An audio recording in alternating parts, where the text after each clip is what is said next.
Ngayon, dahil tati Bible yo, kata nyo lang tayo book to Ephesians. Ephesians chapter 6, verse 5 to 9. Ephesians chapter 6, verse 5 to 9. Slaves, be obedient to those who are your master according to the flesh, with fear and trembling, in the sincerity of your heart, as to Christ, not by way of eye service, as men pleasers, but as slaves of Christ, doing the will of God from the heart. With good will render service as to the Lord and not to men, knowing that whatever good thing each one does, this he will receive back from the Lord, whether slave or free. Nga po Diyos mong bendisyon iti sa una. So, sa ating pong pag-aaral ay nakita po natin dito yung isang utos at tatlong exhortation kung paanong gagawin ng mga slave o kaya servants yung pagsunod nila sa utos ng kanilang mga amo. At nakita din po natin na ang mga slave ay may resemblance sa mga workers sa ngayon, except sabi natin, sa freedom at saka sa pribilehiyo kung ikaw ay pipili ng boss at kung kailan ka alis sa inyong trabaho. Kasi alam po natin na yung mga slaves noon, wala po silang pribilehiyo na ganyan. And then, nakita po din natin na tayong mga Kristiyano ay alipin din ni Kristo. So lahat po ng ginagawa natin sa trabaho, sa eskwela, lahat po ng mga yon ay ginagawa po natin giving God the glory and the honor. So nakita po natin yung yung nag-iisang utos, that is the word obey. Slaves, be obedient to those who are your masters on earth. So yung nag-iisang utos is to place yourselves under the authority of your masters. And then, nakita natin yung dalawa na exhortation kung paano gawin itong utos na ito. Yung una, with fear and trembling in the sincerity of your heart as to Christ. Meron yung reverential fear. Kasi alam po natin na yung pagsunod natin sa mga utos ng ating mga earthly bosses ay actually ginagawa natin yan, sabi dito, as to Christ. Kaya, with fear and trembling in the singleness of our hearts. Ito po yung isang mahirap sa atin, the singleness of our hearts. The singleness of the heart, ibig sabihin na talagang nakafocus po tayo sa trabaho na yun, sa ginagawa natin na yun, na talagang ginagawa natin yan sa lahat ng ating makakaya with God as our ultimate audience. Yun po yung isa sa exhortation. Pangalawang exhortation, sabi sa verse 6, not by way of eye service as men pleasers. Huwag po tayong maging sip-sip. Huwag po tayong maging sip-sip. Sabi dito, not by way of eye service. Ibig sabihin ng eye service, that is, kung binabantayan po tayo yung pinakamasipag, tayo yung talagang, yun, basta yun na. But when the mouse or when the cat is away, sabi nga, the mouse will play. Kung wala namang nagbabantay, pakalat-kalat. Yun po yung sabi dito na eye service as men pleasers. At isang nakakalungkot na katotohanan ay ito. Hindi lang po sa secular na trabaho nangyayari ang mga ito. Even in the religious circle. Kapag may mga, yung ginagawa natin sa loob ng church, minsan, ay ginagawa natin para sa tao. Naalala ko tuloy yung sabi ng aking bayaw. Kwinento sa amin, nung nagre-review sa kanyang bar exam, pumunta siya sa review center na lasing. At tinanong ng kanyang barkada, ba't ka pa pumunta dito? Lasing ka. Sabi daw niya para magpakita daw kay attorney or prosecutor, whatever. So, minsan ganun po tayo eh. Yung paggawa po natin ay ginagawa natin yan para sa mata ng tao, hindi para sa mata ng Diyos. At isa ito sa nakakalungkot na katotohanan na nangyayari sa mundo natin bilang isang mananampalataya. Na ang paggawa natin ay actually hindi sa Diyos, although bagamat kung kalooban ng Diyos, meron yung mga quote-in-quote na ganun, o kaya yun, ginagawa, salamat sa Diyos. Kaya nga, yun yung isang yun yung isang hindi ko gusto sa sa testimony. Bagamat maganda ang testimony, I do not say that it is bad. Kasi there are those testimonies that is so genuine. Talagang kung mapakinggan mo yung kanilang mga kwento sa pananampalataya, talagang you will be encouraged. Pero meron naman yung mga testimony na yung mga tarong paraya, napalangguad ka, ganun. Na kung ano yung kwento nila sa nakaraan, ayun din yung kwento. At kung may espesyal na bisita sa likuran na nakikinig para ma-impress yung tao, dadagdagan yung detalye ng kwento. Meron din na mga pastors na ganun. I remember in my younger days, in the ministry, biglang may dumating para akong nataranta. How do parang napaisip ako, paano kaya ako magmensahe para makuha ko yung atensyon ng taong ito? Grabe that even from the pulpit, meron yung mga men pleaser na ganito. Pero sa exhortation, sabi po, hindi po dapat tayo maging ganon. But we work as slaves of Christ, doing the will of God from the heart. Ayun, ginagawa po natin yung kalooban ng Diyos na nanggagaling po sa puso na matuwid na Kanyang binigay sa atin. Pangatlo, na exhortation, sabi po sa verse 7, with good will render service as to the Lord and not to men. Goodwill service. Ano ba itong ibig sabihin ng goodwill? Yung goodwill, ibig sabihin, good mental attitude. Yung mindset po natin ay talagang healthy siya. Bakit po tayo nagtatrabaho? Para may makain. To earn money. In order to have something to buy food. Diba ganun? Kaya kung mag-apply ka daw sa PNP, sabi nila, ba't mo gustong mag-apply sa PNP? Yung number one daw na reason is to earn money to feed my family. Not to serve and to protect. Mali daw yun. So, goodwill service, good mental attitude, na meron yung genuine kindness, meron yung pag-aalala para sa kapakanan ng iba. Na yung nasa isipan natin kung bakit po tayo gumagawa, it is for the good of the people. Hindi po sa ating kapakanan.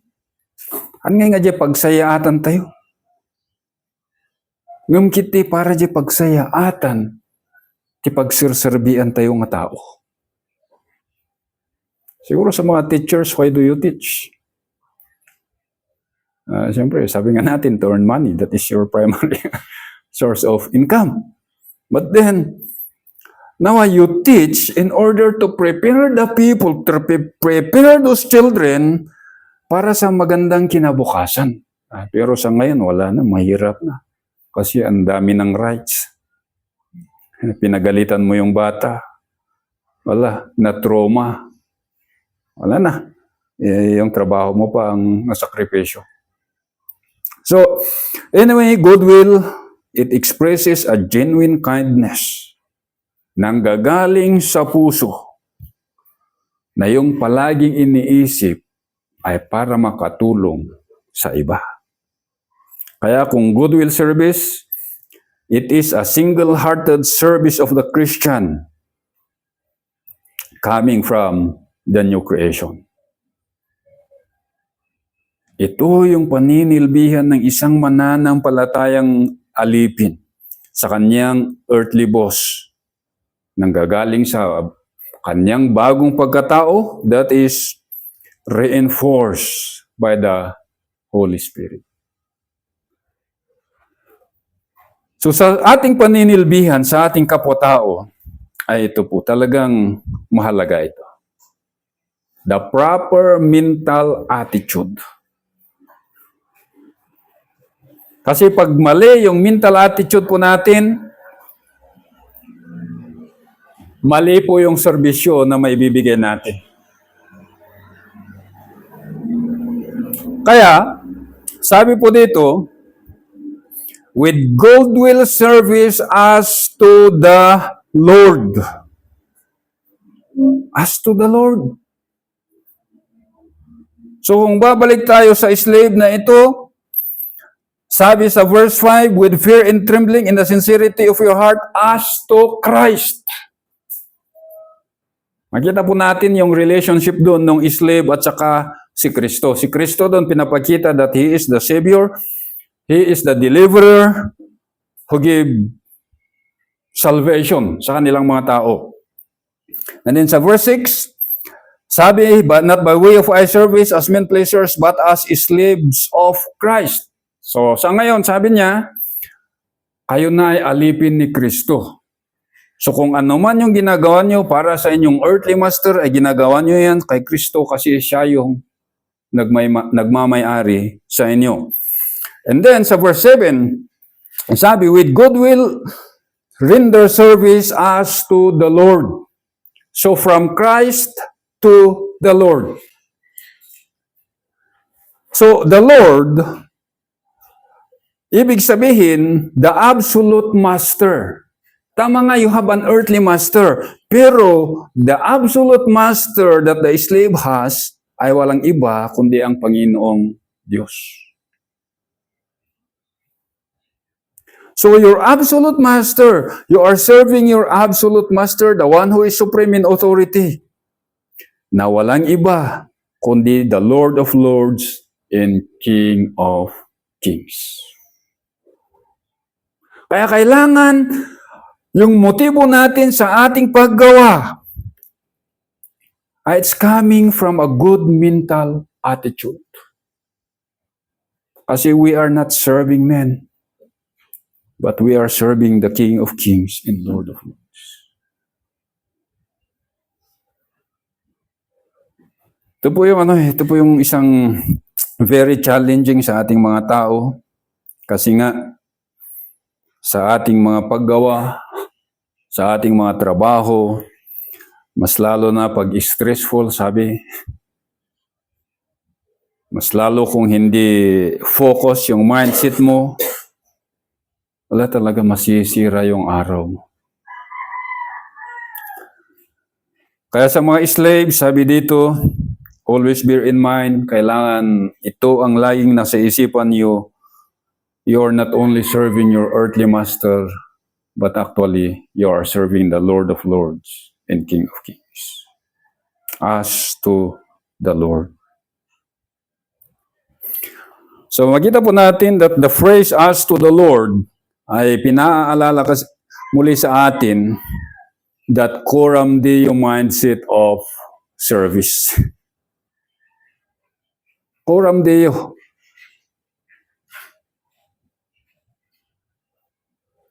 Yung palaging nasa isipan natin that vantage point na alam po natin na yung ginagawa natin ay ginagawa natin yan sa harapan mismo ng Diyos. Bagamat hindi po natin siya nakikita, pero alam po natin na andun siya. Binabantayan tayo, tinitignan tayo, even from the deepest motive of our hearts. Diba? Kaya kung meron po yung Coram Deo na vantage point ng isang mananampalataya, magkakaroon po ng purified works ang isang Kristiyano.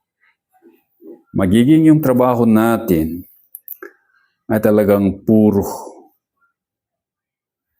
It's good. Hindi siya bad. Pero kung nakalimutan po natin na ang Diyos ay andun na nakabantay sa atin, wala. There will be murmurings and disputings. Apay ngay nga kastoy, apay ngay nga kasjay. Apay. While it is not bad to ask question, but then, going back sa motivation natin, ano yung motivation natin, ba't tayo magtatanong? So, as to the Lord and not to men. Actually, yung word na not dito is the Greek absolute negative ok. Absolute negative siya. Talagang hindi.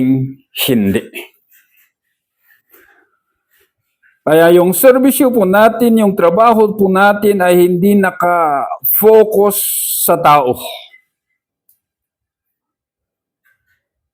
The ultimate audience and motivation po natin ay walang iba kundi ang Diyos.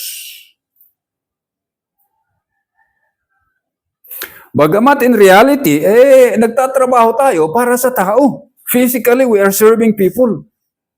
We are working for our bosses. Kung ano yung pinapagawa nila, yun yung ginagawa natin. Pero spiritually, lahat ng ginagawa natin na yun, we are doing it in front of our invisible Lord.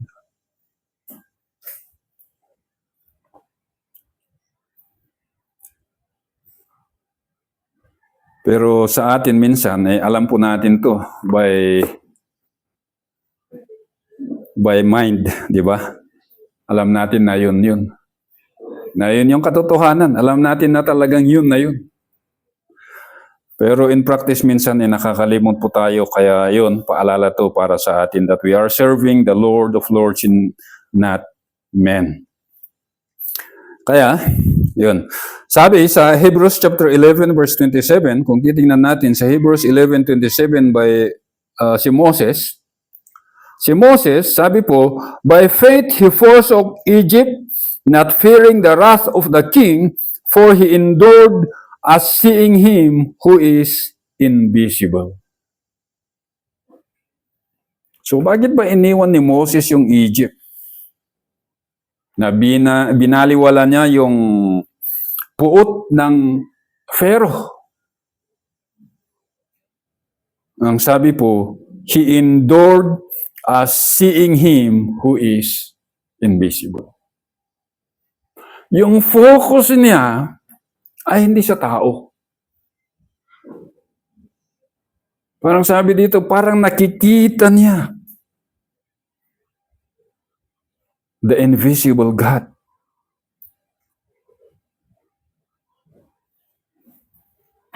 Kaya mga kapatid, as we do our works, isa po itong challenge sa atin. Sa 2 Corinthians chapter 4, let me read this. 2 Corinthians chapter 4, verses 16 to 18. 2 Corinthians chapter 4 verses 16 to 18, sabi po dito, therefore we do not lose heart, but though our outer man is decaying, yet our inner man is being renewed day by day. For momentarily, light affliction is producing for us an eternal way of glory far beyond all comparison. While we look not at the things which are seen, but the things which are not seen. For the things which are seen are temporal, but the things which are not seen are eternal. So sabi ni Pablo, in doing the missionary work, sabi niya, we do not lose heart. Di po kami nadismaya. Di po kami madidismaya. Bagamat the physical, sabi nga, is decaying.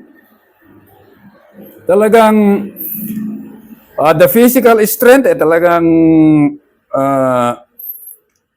nawawala yung kalakasan. Meron man yung sakit na darating.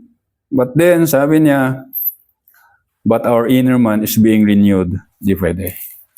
Yung bagong pagkatao, yun yung talagang sumisigla, lumalakas, day in and day out. At sabi nila, yung challenges, yung mga persecutions, yung mga suffering sa mundong ibabaw na ito, yun, mga yun ay light affliction. Light affliction in the eternal way of glory. Kaya it's beyond comparison yung eternal way of glory. Ba't ganun yung perception nila? Ba't ganun yung pagtingin nila sa mga kapagsubukan na dumarating sa buhay nila? Kasi sabi nila, while we look not at the things which are seen. Yung focus ng atensyon po nila ay hindi po yung nakikita ng mata. Minsan sa ating mga mananampalataya, yung mga bagay na nakikita po natin, yung talagang nagdadala ng dismaya. Nakita mo yung kapatid mo na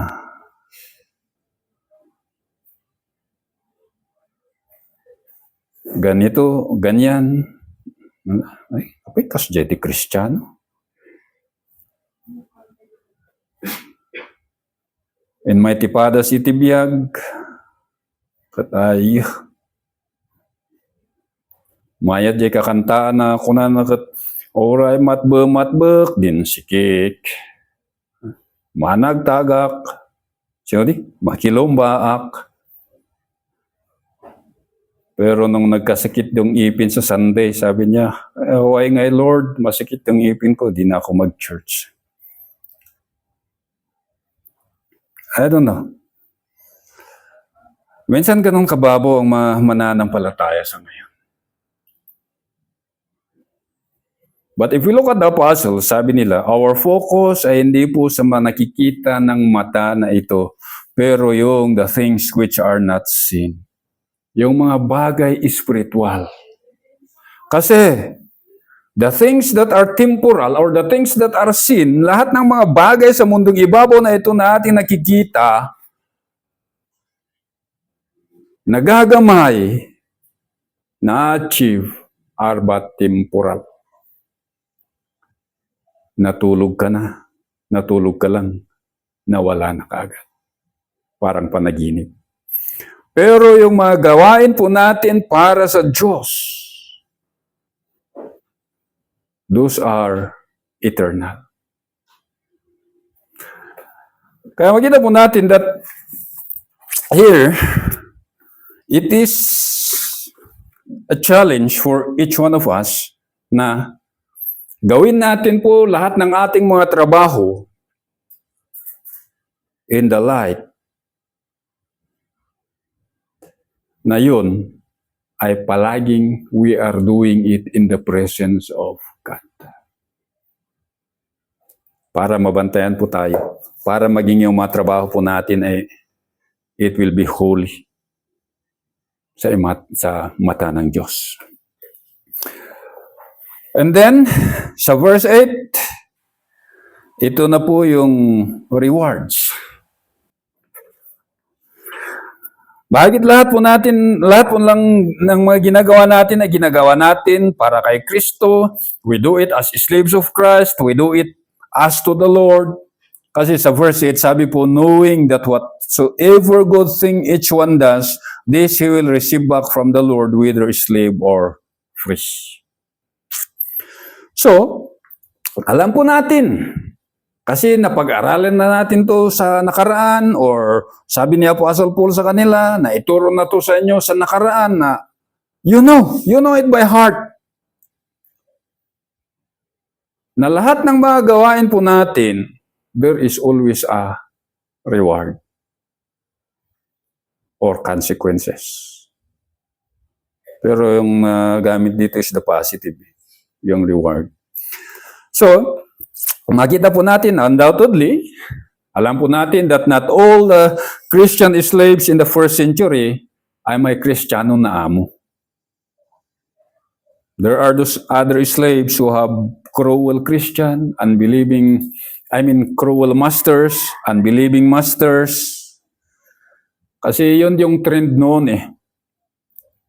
Pero, regardless na talagang ganun yung lakaran sa kanilang kapanahunan, ay pinaalala pa rin ng Banal na Espiritu sa kanila na lahat ng ating ginagawa, lahat ng inyong mga ginagawa, alam nyo. Kaya yung word na knowing dito is aido. Ibig sabihin, nakita ng mata, and it is perceived by the heart. So, parang ito, naituro sa inyo, napakinggan nyo, nasa puso nyo na, ang mga katuruan na ito, ang mga katotohanan na ito. Ano ba tong alam na nila? Actually, the word here is perfect, the knowing is perfect active. Perfect tense, ibig sabihin, nung naituro sa kanila ang mga katotohanan na ito, andun pa rin sa kanilang mga puso. Di ba, ganun minsan sa atin. Pag may nabasa tayo sa salita ng Diyos, minsan hindi po natin naintindihan.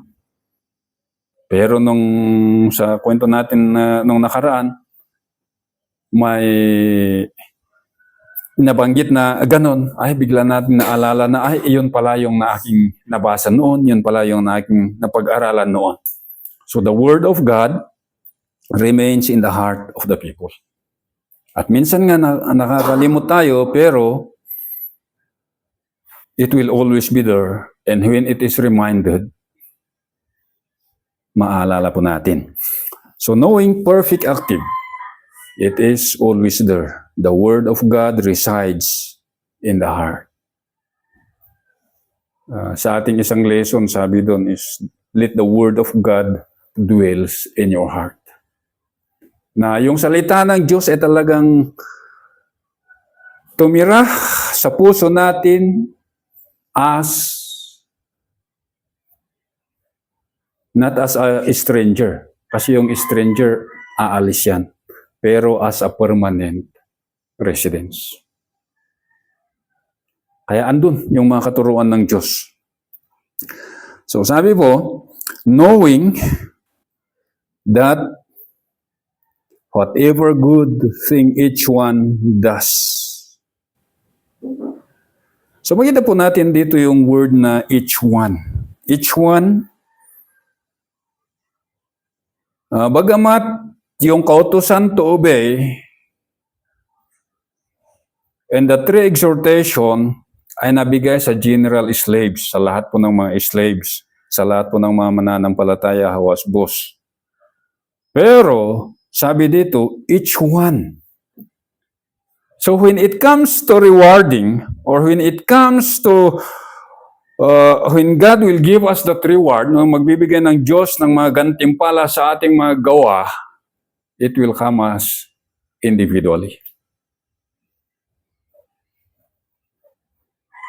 Ang gantimpala para sa akin na hindi pwedeng para sa aking asawa. Kasi sabi po dito, each one, as each one does. Sa paggawa ng bawat isa. Kaya ito po yung ito yung challenge sa atin. That God will recompense individually and distinctly from the others.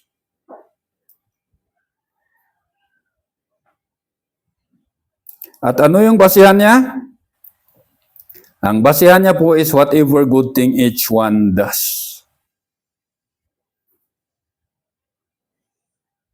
So again, each one, ay makikita po natin dito that God demands personal accountability. Lahat po ng ating mga ginagawa, sasagutin po natin yan sa mata ng Diyos. Pero, ang usapan po dito ay yung mga magaganda na gawain. Kung pupunta po tayo sa Corinthians, the good in the bad. Pero dito po, yung usapan dito is the good thing. So ano ba kasi yung good thing na ito? Whatever each one does. So kung titingnan po natin, yung whatever good thing each one does, kung sa isang translation, if he may do anything good. This translation is parang mas maganda kasi parang dala-dala niya yung original na pagkasulat. Nasa third class siya, if he may do anything good. So meron po yung third class condition na ibig sabihin, you have the choice to do good or hindi. So sa ating paggawa, sa ating pagsunod sa mga kautusan ng ating mga earthly bosses, sumusunod po ba tayo according to this biblical principle na nabigay? Or hindi? So it's a third class condition. We have the choice. We have the choice. We have the choice to do good or to mess up.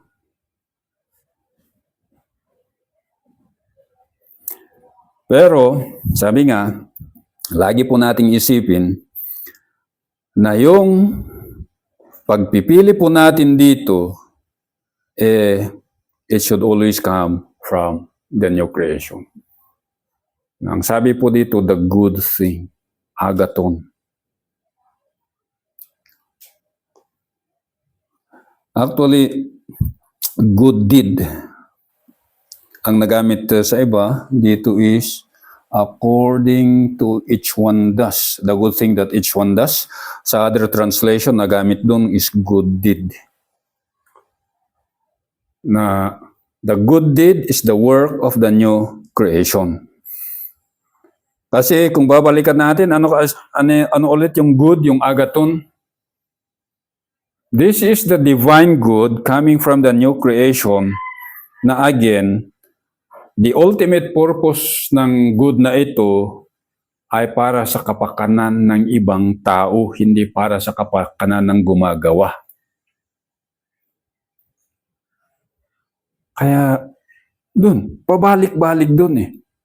That our work is not for our benefits, but rather for the benefit of other people.